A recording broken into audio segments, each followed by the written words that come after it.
Mix of all type of those incidents. There were a lot of people driving through the flood waters. There were a lot of those that were homes being flooded, and we had to go in and rescue people from homes. So it was a mix of all types of incidents.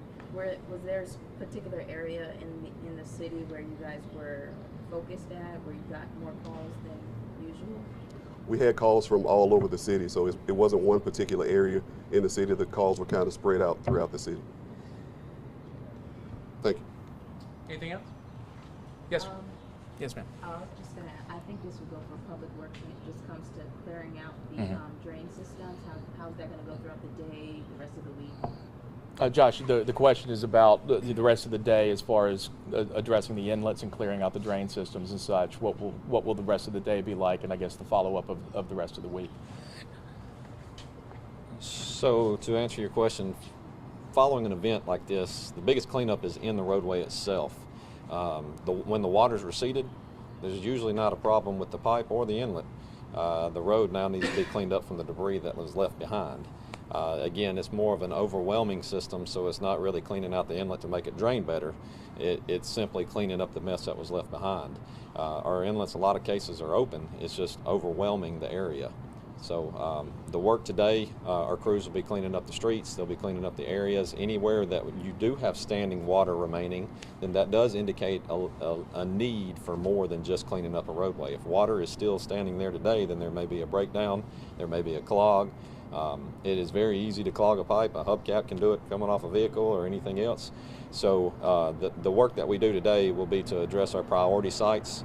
We work very closely with the public safety departments, police and fire, and we prioritize those, and then we move to the other requests that have come in from our citizens and call-ins, complaints, things we see out in the field.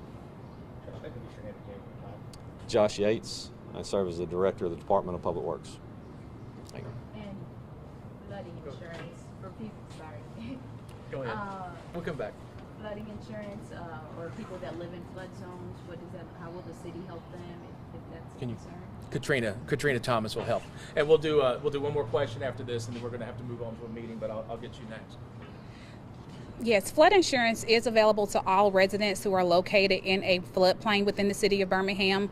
The city of Birmingham, through the National Flood Insurance Program, does participate in the Community Rating System program, which affords our residents a 25% discount on flood insurance. So we're asking residents if they currently have flood insurance to reach out if they suspect they have damage. We do have staff within our watershed and floodplain division who will guide citizens through that process of helping them to apply for that flood insurance and providing information from our damage assessments that we assist with doing. And so that resource is available. That resource is also available to anyone who currently does not have insurance. They can reach out, but you do need flood insurance if you encounter any type of flooding. Regular homeowner insurance typically will not cover flooding events. Taylor, did you have one more? Yes. We'll have to wrap it up after this. Thanks everybody. Talking about today, this afternoon, and we got rain in the forecast pretty much the rest of this week, thunderstorms. What is the city prepared to do? Are they on high alert, and will the bus depot be affected as well? Yes. Hey, good morning, everybody. The answer to that question is the city of Birmingham will remain on high alert as long as these weather events continue in our city. I want to stress that that this team, that all the people who have come before you to speak, our leadership in public works and our fire department and rescue, as well as PEP, the team continues to do everything they can. What I want to stress to you all in the public is that our system was overwhelmed. This is not a matter of an inlet situation.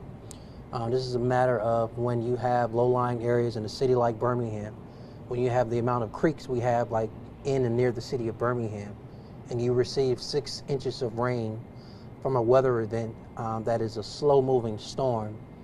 This is the unfortunate results. What we're hoping for the best is that we won't have any more of those events this week. But if we do, what we want to stress is that, one, our team will continue to communicate with the public. We ask that the public adheres to the flash flood warnings. And at the same time, we want our citizens to take precaution, particularly if they don't have to drive in that weather, but definitely if they live in one of those low-lying areas, to be very weather aware and to call 911 if they have any issues. Thank you all so much. Thanks, everybody.